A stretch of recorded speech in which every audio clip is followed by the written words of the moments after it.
magandang umaga sa inyong lahat. Ako si Mary Luisa Mandron mula sa YUMS 12 Our Lady of Peace upang talakayin ang papel ng edukasyon sa pagbuo ng kinabukasan sa kabataan. Ayon kay Nelson Mandela, ang edukasyon ay ang pinakamakapangyarihang sandata na magagamit mo upang baguhin ang mundo. Ngunit, may ilang mga kabataan na hindi nagawang magkaroon ng sapat na edukasyon dahil sa kahirapan na tinatamasa. May ilang kabataan din na hindi nabigyan ng oportunidad na makapag-aral. Paano mabawasan at mabigyan ng pantay na kahalagan ang edukasyon? Gaano nga ba kaimportante sa isang tao ang pagkakaroon ng edukasyon? Iyan ay ating tatalakayin ngayon.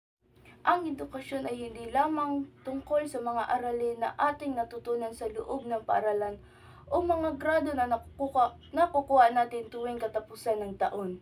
Ito ay isang mahalagang karapatan na nagbibigay sa bawat isa ng kaalaman, kakayahan, at mga kasanayang kinakailangan upang harapin ang hamon ng kinabukasan. Bawat mag-aaral na ating natutunan, naging handa tayo.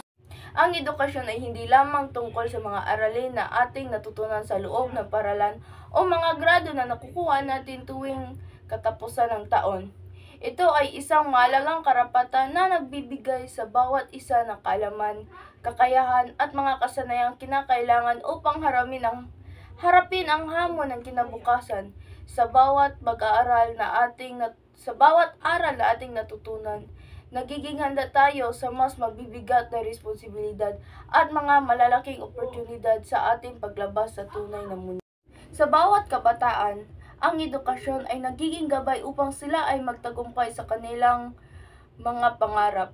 Ipinapakita nila ito sa iba't ibang aspeto ng buhay mula sa agham at matematika hanggang sa sining.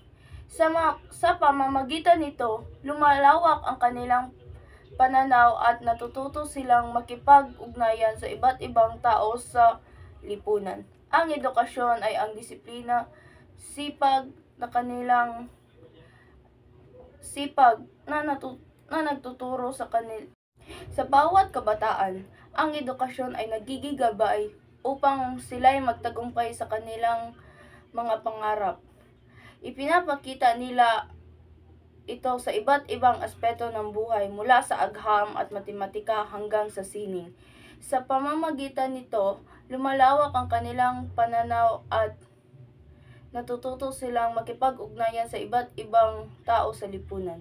Ang edukasyon ay nagturo sa kanila ng kahalagahan ng disiplina, sipag at nagturo sa kanila ng malasakit sa kapwa. Ngunit hindi lamang kaalaman sa akademya ang mahalaga. Dapat din natin isaalang-alang ang edukasyon, mga usapin ng pagiging makatao, mabuting mamamayan, at paggalang sa kapwa. Sa panahon ngayon, napakahalaga ng mga aspektong ito upang makabuo ng isang lipunan na puno ng pagkakaisa at pag-unawa. Sa pamamagitan ng tamang edukasyon, ang mga kabataan ay natutunan hindi lamang upang makakuha ng kanilang mga pangarap, mamamayan na makakatulong sa pag-unlad kundi ang magiging responsable sa kanilang komunidad. Kaya't bilang kabataan, napakahalaga ng ating papel bilang kabataan sa ating komunidad na tiyakin na ang bawat kabataan ay may oportunidad na makamit ang kalidad na edukasyon na makakabuti sa ating kinabukasan. Huwag sana nating hayaan na ito ay maging hadlang sa anumang balakid upang tayo ay magkaroon ng pantay at pagkakataon para sa maayos na kinabukasan. Tandaan, ang edukasyon ay isang responsibilidad nating lahat. Responsibilidad nating lahat na makapag-aral para sa ating kinabukasan, na puno ng pag-asa at progreso para sa kabataan. Sa pamamagitan ng edukasyon, tiyak na mabubuo natin ang isang mas maliwanag na bukas sa isang kinabukasang pinaghandaan ng bawat kabataan handang makibahagi at magsilbing gabay sa susunod na henerasyon. Kaya't bilang kabataan, napakahalaga ng ating papel bilang kabataan sa ating komunidad na tiyakin ang bawat kabataan ay may oportunidad na makamit ang kanilang mga edukasyon. Tandaan, ang kabataan ay ang pag-asa ng bayan. Maraming salamat at magandang araw.